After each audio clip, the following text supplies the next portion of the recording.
Hello' everyone, আজি আমাৰ ঘৰত সত্যনাৰায়ণ পূজা পাতিছোঁ। তাকে বোলো আপোনালোকক শ্বৰ্ট ভিডিঅ' এটা দেখাই দিওঁ। এই দেখিছে নহয়, এই জাইণ্ট হট ৱাটাৰ বটলটো আমি টাৱাঙৰ পৰা কিনি আনিছিলোঁ। এনেকুৱা অনুষ্ঠানবোৰতে লাগে কেতিয়াবা ডাঙৰ হট ৱাটাৰ বটল এটা। এওঁৰ আজি শুভ উদ্বোধনী হ'ব আমাৰ। আকৌ মই জবৰদস্তি উদ্বোধনী কৰাইছোঁ।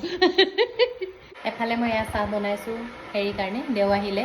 দুজন দেও আহিব, এজন দেৱে কামখিনি কৰি আছে, আগবঢ়াই আছে। বাকী যিজনে পূজা কৰিব তেওঁ অলপ দেৰিকৈ আহিব। যিহেতু মই ইয়াত মানে অসমত মই কেতিয়াও সত্যনাৰায়ণ পূজা পোৱাই নাই। বিয়া হোৱাৰ পাছতে ইয়াতে সত্যনাৰায়ণ পূজা হৈছে, একদম বিয়া হোৱাৰ পাছতেই।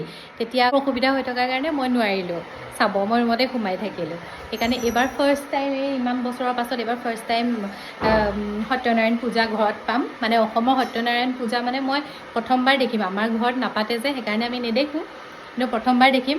যিহেতু মই তাত পাতিয়ে থাকোঁ, কিন্তু তাৰ আৰু ইয়াৰ পদ্ধতি দুইটা বহুত বেলেগ বেলেগ। সেইকাৰণে মই ইয়াৰ পদ্ধতিখিনি চাবলৈও বহুত বেছি এক্সাইটেড হৈ আছোঁ জানিবলৈ। এয়া শ্যামলী আণ্টিয়ে বহুত টেষ্টি পায়স বনাই আছে। ময়ো অলপমান লৰাই চান্সতে বোলো ক্ৰেডিটটো লওঁ। খাবলৈ কিন্তু বহুত বেছি টেষ্টি আছিলে। এয়া মাহঁতো আহি পালেহি, লগতে আণ্টিহঁতো আহিলে। দেৱে এয়া পূজাৰ আয়োজন কৰিবলৈ ষ্টাৰ্ট কৰিলেই। বহুত কাম, লং ভিডিঅ' বনাব পৰা নাই কাৰণে শ্বৰ্ট ভিডিঅ'ই বনাইছে। চবৰে চাকি দিব হৈছে, চবেই মিলি চাকি দিম আমি।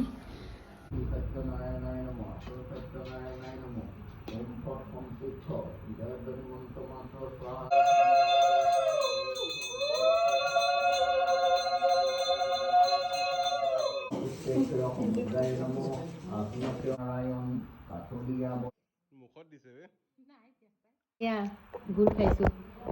সত্যনাৰায়ণ পূজাৰ মানে মেইন প্ৰসাদ